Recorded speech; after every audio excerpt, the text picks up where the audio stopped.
एक मर्तबा एक शख्स ज़ारो कतार रोता हुआ और बेइंतहा तकलीफ़ और कर्ब के आलम में रसूल मुबीन सल्लल्लाहु अलैहि वसल्लम की खिदमत में हाजिर हुआ और कहने लगा, या रसूल अल्लाह, ज़िंदगी मुझ पर तंग तरीन हो गई है, मैं अपनी जान लेना चाहता हूँ।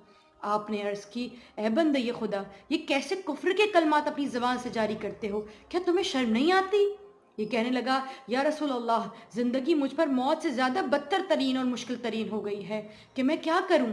मैं जो काम करना चाहता हूं, जिस तरफ कदम बढ़ाता हूं, सिवाय नाकामी और मायूसी के कुछ नहीं पाता।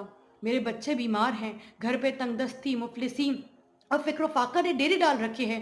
मैं करूं तो क्या करूं? मैं आपकी खिदमत में इसलिए हाजिर हुआ हूं कि मुझे रिहाई और निजात का परवाना मेरे नाम लिख दीजिए।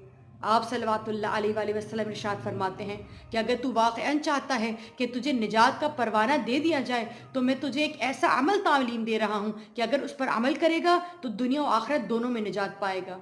इसने जनाब रसूल मुबीन से वो नुस्खा लिया और उठकर वहाँ से चला गया। अब पूरा साल गुजर गया और साल से ज़्यादा हुआ, ये शख्स दोबारा आप सल्लल्लाहु अलैहि वसल्लम की खिदमत में आया।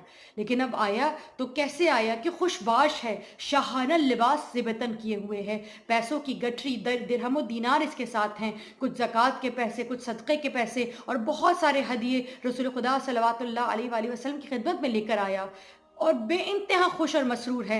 और आके कहने लगा, या रसूल अल्लाह, आपने मेरी ज़िंदगी बदल दी। आप वो हैं कि अगर आपके दरवाजे पर कोई मौत मांगे, आप उसे ज़िंदा और जावेदा कर देते हैं। जो आपके दरवाजे से आ जाता है, उसे हयात नौ मिल जाती है।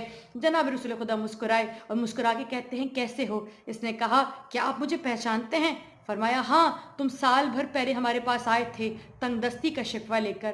कहता, या रसूल अल्लाह, अब इस कदर दौलत की रेल पेल है, ऐसी तिजारत करता हूँ, ऐसे इतने मवेशी और जानदार मेरे पास हैं कि मैं रख कर भूल जाया करता हूँ, सदक़ात दिया करता हूँ, खैरात दिया करता हूँ, मेरे बच्चे मुतमईन हैं, महफूज हैं, घर में मौजूद हैं, और इस कदर दौलत के अंबार मेरे पास हैं कि संभाल नहीं पा रहा हूँ। आपका शुक्रिया अदा करने आया था।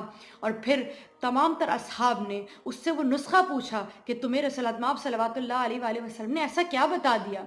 तो रिवायात में हमें मिलता है कि आपने फरमाया कि जो शख्स हर नमाज पंजगाना के बाद 70 मरतबा ये जुमला कहे, ला इलाहा इल्लल्लाहुल मलिकुल हक़्क़ुल मुबीन ज़ुल जलाली वल इकराम, ला इलाहा इल्लल्लाहुल मलिकुल हक़्क़ुल मुबीन ज़ुल जलाली वल इकराम व अतूबु इलैह, इसे 70 मरतबा अपनी हर नमाज के बाद सजदे में कहे।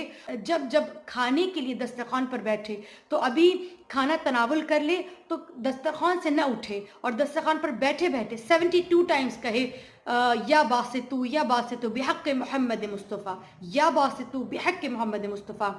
जो शख्स इस दो अमल को अपनी ज़िंदगी का हिस्सा बना ले और आले मोहम्मद पर कसरत से दुरूद भेजेगा, अल्लाह की मारिफत और आले मोहम्मद की मोहब्बत के साथ इन 3 अमल को करेगा। रिवायात कहती हैं इस अमल को बेइंतहा आइम्मा ने लिखा, इमाम सादिक से भी हमें यह अमल मिलता है, इमाम रज़ा से भी हमें यह अमल मिलता है कि जो शख्स ये अमल करे और अगर वो शिकायत करे कि मेरे पास दौलत की, रिस्क की और किसी तरह की भी तंगी है, तो बाकायदा उसने झूठ बोला और अल्लाह के नेमत और अल्लाह की रहमत से उसने खयानत की और वो सबसे बड़ा झूठा होगा। अल्लाह अकबर। और ये वो अमल है जो मेरी ज़िंदगी का एक हिस्सा रहा है। मेरी वालिदा जब जब हम खाने से उठते हैं तो वो हमें बार बार कहा करती हैं, बल्कि याद दिलाया करती हैं कि या बासितु के तस्बीह पढ़ो। हत्ता कि ये भी रिवायत में हमें मिलता है कि जो शख्स या बासितु की तस्बीह पढ़े, यानी 70 मरतबा या बासितु बिहक़्क़ मोहम्मद मुस्तफ़ा कहे और दस्तरखान से मुकम्मल करके उठ जाए और फिर उन्हीं हाथों को गीला करे, यानी धो ले और वो गीले हाथ अपने चेहरे पर मल ले, तो वो देखेगा कि ज़िंदगी भर उसे इतना रिज़्क़ अता होगा कि कभी उसे मांगने की ज़रूरत नहीं पड़ेगी, बल्कि अल्लाह उसका हाथ हमेशा देने वाला बना देगा इंशाअल्लाह।